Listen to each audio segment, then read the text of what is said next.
The Path to Purchase Institute just wrapped things up at our annual Future Forward conference, which this year was hosted in steamy but charming New Orleans, Louisiana. The event showcased insights from industry-leading experts, strategists, and marketers, and it also welcomed the Institute's new class of 40 Under 40 recipients and inducted 3 new members into the Path to Purchase Institute Hall of Fame. We caught up with the honorees and other industry leaders to see just what the future has in store.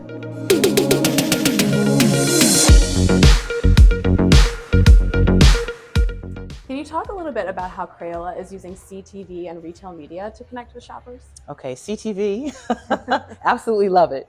So if you think about the landscape in general, right? So traditional media is decreasing, so that's really driven by linear TV. And what's growing is new media, i.e. CTV. And so Crayola made the switch about 3 years ago from an advertising standpoint. So think about YouTube being the number 2 platform where consumers are going.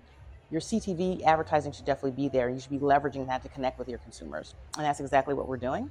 And as it relates to retail media, we really have an in-house strategy. We are now working with an external partner to help us up our game there. But that's also going to become very critical as you think about, we heard during this conference that 82% of purchases are happening in store. So that retail media and connecting with consumers in store is going to become very valuable. Already is, but even more so in the future when you think about the physical in-store as it relates to online.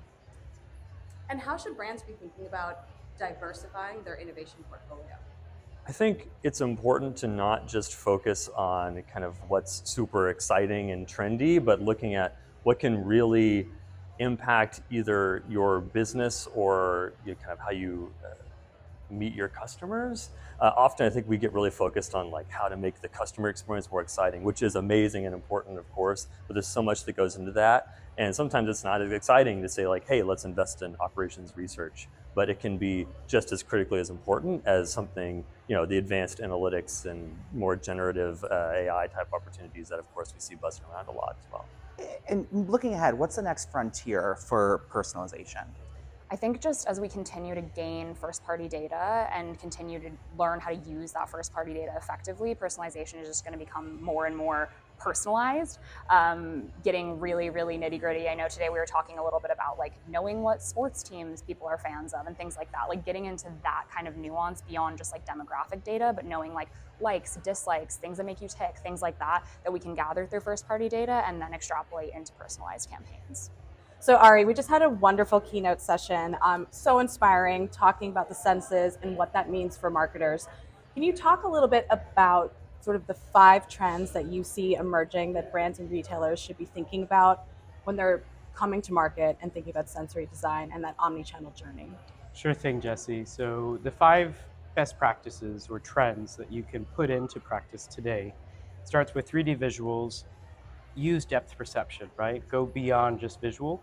By creating 3D visual displays, you really capture attention, but create displays and content that inspires well-being. On the second side, we're seeing light and sound being used to guide journeys, to enrich journeys. Mood-based design, so really capturing customers' baseline and adapting their journey based on that baseline. And I think finally, generative art. I think in this new age of AI, it's important to see how your customers react to generative art, but then creating generative art installations that can go in checkout or at entry, but also make their way online.